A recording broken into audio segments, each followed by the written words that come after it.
Hello and welcome back to Off Grid Style with Tom and Nikki. I am Nikki and it's great to have you with me today. We are discussing the top 10 survival skills that you really need to have. And yeah, there's probably been a lot of people who've covered this subject, but maybe we'll give you a new look onto something or a tip that you didn't already think about. You may find yourself using these skills, not just in emergency situations, but in regular day-to-day situations. You never know when you might need patience. So let's find out what those top 10 most important skills to have are.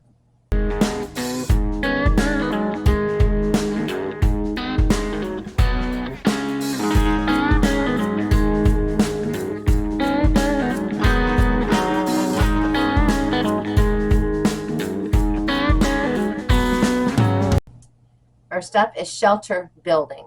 Now, shelter building is something pretty important. Knowing how to create a structure out of what you can find around you that will protect you from the elements and also protect you from possible predators is one that will save your life. First up is shelter building. Now, shelter building is something pretty important. Knowing how to create a structure and fire starting. Next to shelter, well, I'm not sure which one is more important actually.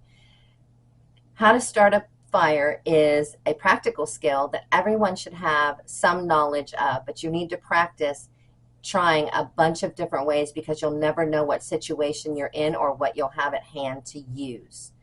Learn different ways and practice them all. And I know some of us are like, dude, where am I going to practice that? I live in an apartment or however, wherever you might live. Go out in your parking lot. Go out in a driveway. Somewhere that's safe. Bring the materials with you and go ahead and practice. It's not going to hurt anybody. You might get some odd looks, but oh well, they'll get over it. Water gathering. You need to study how to find water. You can find this information online very easily. How to purify it. We did a video on how to purify water and a number of different ways to purify water if you want to look for that on our channel. And how to store it. These are essential things for your ability to live. Also, very important to make sure you get the bacteria and the other little uckies out of that water before you drink it. Another very important skill to have is first aid, even if it's basic first aid. Learn how to treat cuts, wounds, burns, and other injuries. We do have a great video on what should be in a first aid bag. I highly recommend you watch it. A lot of people have gotten good information out of it, they've said. It is on, go ahead and hit our channel and you'll find it. Learn what medicinal plants grow in your area as well, because I can talk all day long about certain plants, but if they don't grow in your area, that's not going to do you much good. And we also have a video on what medicinal plants grow around you and how to identify them.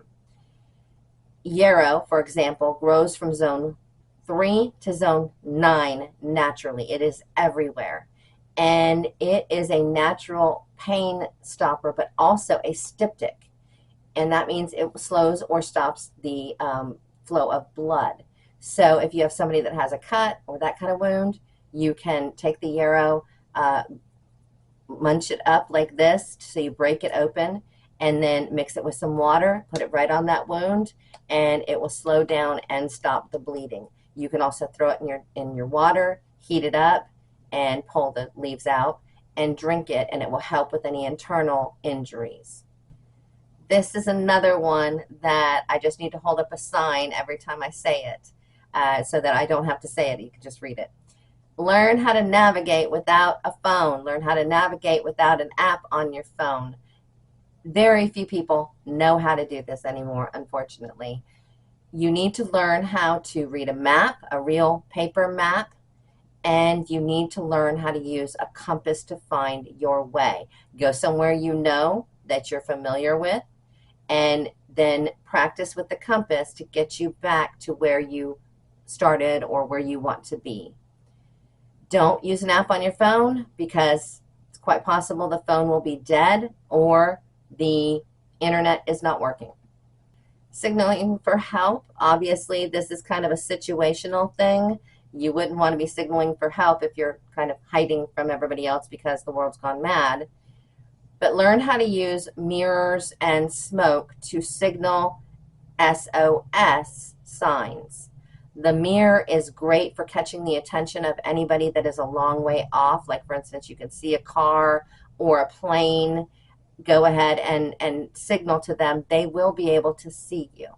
You can also use that phone screen that you're not using anymore because it's useless in the situation you're in, but you can use it to signal as well. It will catch the light and shine it. Practice making simple, basic, rudimentary tools, like, for instance, a spatula or something along those lines to help you with cooking. Also, self-defense weapon, whether it be something like you see here in the video or where you just take and make an actual one spear point. It's going to help you. It's going to be protecting you at least a little bit more. Basic self-defense, and I highly recommend you take a class in this. Don't just go online and watch people. Take actual classes in this because that muscle memory will kick in eventually. This is obviously to protect yourself from potential threats. I do not recommend you go up against a grizzly bear with your self-defense skills unless you're Chuck Norris. But do learn some self-defense moves so that you can get away, at least, if not completely protecting yourself against a threat. And I think this one is probably the most important one, because if you don't do this, none of the other stuff is going to matter. And also, this is probably the one that is most useful in your everyday life as well, and that is building mental toughness. Learning how to stay calm under pressure, keeping a positive outlook. That's really tough, especially with everything we hear these days in the news.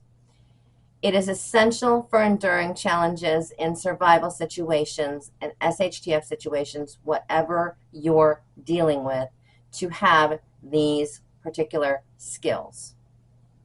And remember, practice and preparation is the key to any of these. I can tell you all this stuff. You can think, oh, I can go out and make a fire. No, you can't. Not if you haven't practiced it, because it's extremely hard to do it without a lighter and the normal things we're used to having every day.